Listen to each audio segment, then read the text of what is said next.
Pemirsa, pekerja yang sudah membayar iuran dana pensiun melalui jaminan hari tua BPJS Ketenagakerjaan kini harus siap-siap untuk membayar iuran dana pensiun lagi. Pemerintah beralasan masih terlalu kecil manfaat yang akan diterima pekerja dari dana pensiun yang selama ini sudah dibayarkan. Untuk itu dianggap perlu kembali membayar iuran dana pensiun agar pekerja sejahtera di hari tua.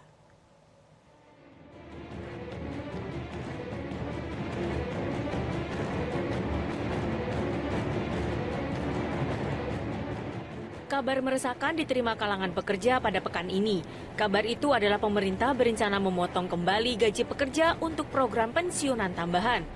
Rencana ini merupakan turunan dari Undang-Undang Nomor 4 Tahun 2023 tentang pengembangan dan penguatan sektor keuangan atau P2SK.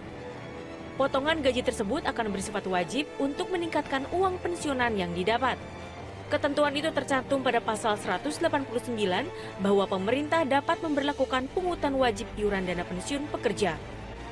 Tujuan dana pensiun tambahan untuk meningkatkan kesejahteraan masa tua dengan kriteria tertentu yang akan diatur dalam peraturan pemerintah atau PP. Pegawai swasta nantinya akan dibebankan iuran tambahan untuk uang pensiunan ini. Ini merupakan iuran baru di samping jaminan hari tua JHT yang sudah dibayarkan melalui skema BPJS Ketenagakerjaan selama ini. Setelah masyarakat, khususnya kaum pekerja ini dihebohkan oleh iuran seperti tapera oleh pemerintah, lagi-lagi pekerja khususnya pegawai swasta ini harus siap-siap untuk mengatur kembali keuangannya karena adanya kebijakan baru dari pemerintah yaitu iuran tambahan dana pensiun yang sifatnya sukarela namun wajib. Namun iuran ini berbeda dengan jaminan hari tua di dalam BPJS Ketenagakerjaan. Para pekerja seolah terbebani dengan banyaknya iuran yang harus memangkas penghasilan mereka setiap bulannya. Sebut saja BPJS Kesehatan dengan sebesar 5% dengan ketentuan 4% dibayarkan oleh pemberi kerja, kemudian 1% dibebankan kepada pekerja.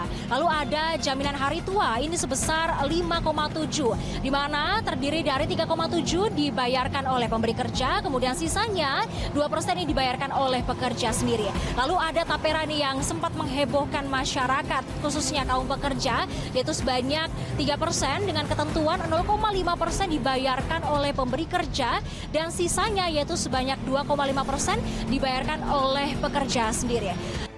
Tak pelak, iuran pensiun di luar iuran JHT BPJS Ketenagakerjaan itu dipertanyakan kalangan pekerja. Selain keberatan, mereka juga minta kejelasan terkait manfaat yang akan mereka terima nantinya. Sejauh itu masih hal positif dan potongannya tuh nggak gede sih, oke-oke aja. Tapi kalau udah nggak terlalu banyak manfaat untuk masa depan, terus sama lagi potongnya gede gitu, itu mungkin memberatkan untuk pekerja ya Mbak. Kalau double-double kayak gitu juga kita sebagai pekerja ya, apalagi pekerja swasta ya bingung juga gitu. Kita harus fokus kemana gitu. Sedangkan dana potongan dari si pensiunan juga kan kita udah ada gitu. Sepertinya agak kurang setuju ya, karena kenapa setahu saya kalau yang namanya dana pensiun buat pekerja agak boleh dikatakan hasilnya minim ya, jadi mungkin untuk sehari-hari aja belum tentu untuk buat mencukupi kebutuhan-kebutuhan sehari-hari. Harapannya gimana nih? Ya harapannya kalau bisa jangan dipotong supaya kehidupan makin sejahtera. Kurang cukup setuju untuk pengurangan pensiun karena kan aturan pemerintah harusnya menambah dong daripada mengurangi, ya nggak sih Mbak? Ya kurang setuju aja sih menurut saya paling gitu. Harapannya seperti apa nih? Ya harapan pemerintah lebih make sure sama masyarakat mengenai pensiunan. Apalagi kan pensiun itu banyak kan orang-orang yang udah usia dini ya. Apalagi dia dengan banyak anggota keluarga atau gimana, lebih baik sih pemerintah lebih bijak untuk memilih. Mengutip peta jalan pengembangan dan penguatan dana pensiun, iuran pensiun tambahan ini untuk meningkatkan pendapatan pekerja saat pensiun. Kemudian mengutip peta jalan pengembangan dan penguatan dana pensiun 2024 hingga 2028 oleh OJK, ini adalah langkah pemerintah untuk menambah iuran adalah untuk meningkatkan rasio pendapatan pekerja saat pensiun yang dianggap ini masih belum sesuai dengan rekomendasi dari ILO sebesar 40% dari gaji yang didapat saat bekerja. Kemudian yang kedua adalah program ini merupakan implementasi dari Undang-Undang Nomor 4 Tahun 2023 tentang pengembangan dan penguatan dana pensiun dari sektor keuangan, di mana aturan mengenai dana pensiun ini akan diatur dalam peraturan pemerintah dan diturunkan di dalam peraturan OJK atau POJK.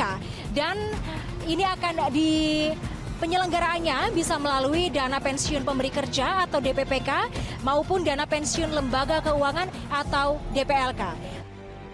Berdasarkan data yang ada, manfaat pensiun yang diterima oleh pensiunan relatif kecil, yakni 10 hingga 15% dari penghasilan terakhir yang diterima pada saat aktif. Padahal, standar dari Organisasi Buruh Internasional atau ILO untuk dana pensiun yang ideal sebesar 40%. Manfaat pensiun bagi warga negara, ya baik itu dari ASN, dari TNI Polri, dari pekerja formal, itu relatif sangat kecil. Jadi sebagaimana diatur dalam P2SK pasal 189, jadi pemerintah akan mengharmonisasikan seluruh program pensiun sebagai upaya untuk peningkatan perlindungan hari tua dan memajukan kesejahteraan umum. Jadi kalau dari hasil data yang ada, manfaat pensiun yang diterima oleh pensiunan itu relatif sangat kecil ya. Itu hanya sekitar 10-15% dari penghasilan terakhir yang diterima pada saat aktif ya.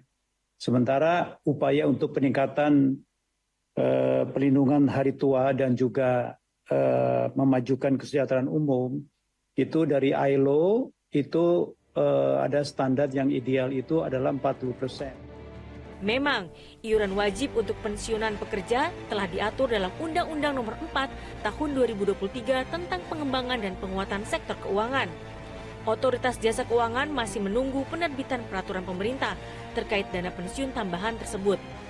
Ketentuan mengenai pungutan wajib untuk iuran dana pensiun perlu mendapatkan persetujuan dari DPR sebelum PP dapat diterbitkan. OJK pun belum bisa merinci terkait detail ketentuan pungutan wajib untuk iuran baru itu dan masih menunggu penerbitan aturan pelaksana. Di sisi lain, keresahan dan keterkejutan masyarakat, khususnya pekerja terjadi karena pembentukan undang-undang dan ketentuan-ketentuan lain kerap tidak melalui proses konsultasi publik sebagaimana seharusnya. Selain itu, manfaat dari berbagai iuran juga kerap dipertanyakan. Selama publik tidak benar-benar dilibatkan dalam pembentukan aturan, maka keresahan akan terus muncul. Jelajahi cara baru mendapatkan informasi. Download Metro TV Extend sekarang.